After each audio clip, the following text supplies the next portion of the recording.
Hello दोस्तों, स्वागत है हमारे यूट्यूब चैनल मेडिकल ज्ञान में।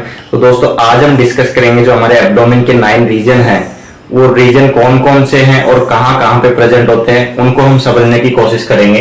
तो टोटल जो रीजन होते हैं हमारे एब्डोमेन वो 9 रीजन होते हैं। ठीक है दोस्तों, स्टार्ट करते हैं। सबसे पहले अगर आप ये देख रहे होंगे तो ये हमारा चेस्ट का एरिया है। ठीक है, ये चेस्ट का लोअर रीजन है। ठीक है, लोअर चेस्ट बोल सकते हैं इसको। तो जो सबसे पहला जो रीजन होता है वो राइट हाइपोकॉन्ड्रिक रीजन होता है, जो कि राइट साइड में लोअर चेस्ट एरिया में प्रेजेंट होता है। जैसे आपकी चेस्ट खत्म होने वाली होती है, उसी जगह पे जो रीजन होता है उसको राइट हाइपोकॉन्ड्रिक रीजन बोलते हैं, क्योंकि एब्डोमेन का एरिया वहीं से स्टार्ट हो जाता है, जहां से आपका डायफ्राम स्टार्ट होता है। जहां से आपका ये डायफ्राम स्टार्ट होता है वहीं से आपका लोअर अपर एब्डोमेन स्टार्ट हो जाता है। ठीक है, तो दोस्तों पहला जो रीजन होता है राइट हाइपोकॉन्ड्रिक रीजन, जो आप इमेज में देख रहे हैं, यहाँ पे आपका राइट हाइपोकॉन्ड्रिक रीजन होता है। ठीक है दोस्तों, उसके बाद जो बीच का एरिया होता है यानी स्टर्नम बोन के नीचे का जो एरिया होता है, बिल्कुल स्टर्नम, अगर आप फील करेंगे तो स्टर्नम बोन के जस्ट नीचे जो एरिया होता है उसको बोला जाता है एपिगैस्ट्रिक रीजन। उसको क्या बोला जाता है? Epigastric region. जो आप इमेज में देखो यहाँ पे बिल्कुल स्टर्नम के नीचे जो हमने फील किया है, जहां पे खाली जगह है, वो कौन सा रीजन है? Epigastric region. कभी कभी डॉक्टर को आप दिखाने के लिए जाते हो तो क्या कहते हो कि गैस्ट्रिक पेन है यहाँ पे पेन है, तो डॉक्टर भी कहता है कि किसी किसी पेशेंट को नहीं पता हो तो क्या कहता है कि आपको हो सकता है गैस्ट्रिक पेन हो।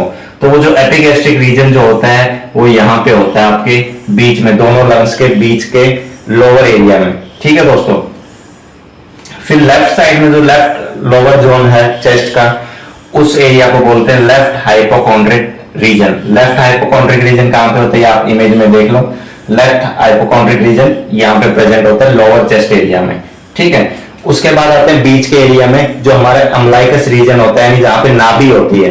तो जो नाभि का एरिया होता है उसको बोलते हैं अम्लाइकस रीजन। वो हमारा अब्डोमेन का मिड पार्ट होता है। ठीक है दोस्तों, वो क्या होता है? अब्डोमेन का मिड पार्ट होता है। उसके राइट साइड अम्लाइकस यानी नाभि के राइट साइड के रीजन को बोलते हैं हम राइट लंबर रीजन, और उसके अम्लाइकस के लेफ्ट साइड के जो रीजन होता है उसको हम बोलते हैं लेफ्ट लंबर रीजन। ठीक है, आप इमेज में देख लो राइट लंबर रीजन। उसके बाद ये हमारा अम्लाइकस रीजन है, और उसके बाद जो लास्ट है हमारा वो लेफ्ट लंबर रीजन है, जो कि अम्लाइकस के लेफ्ट साइड में प्रेजेंट है। उसके बाद हम नीचे की तरफ चलते हैं लोअर जोन में, लोअर एब्डोमेन में। उसमें हमारा जो राइट साइड में जो आप पहले ही फील करेंगे, आपको इलियक बोन फील होगी। आप इमेज में देखो, आप हमने कहां पे टच किया है, जस्ट लंबर रीजन के नीचे जो आपको पहली बोन राइट साइड में दिखेगी वो इलियक बोन है। ठीक है, इलियक फील होते ही हम उस रीजन को बोलते हैं राइट इलियक रीजन। ठीक है दोस्तों, और लेफ्ट साइड के जो इलियक बोन है उसको बोलेंगे लेफ्ट इलियक रीजन। इन दोनों के बीच का जो एरिया होता है उसको बोलते हैं हाइपोगैस्ट्रिक रीजन, जहां पे आपका यूरिनरी ब्लैडर प्रेजेंट होता है, जहां पे आपका यूरिन स्टोर होता है, वो एरिया जो होता है वो होता है हाइपोगैस्ट्रिक रीजन। तो दोस्तों ये 9 रीजन थे जो हमने बताने की कोशिश की। अगर आपको वीडियो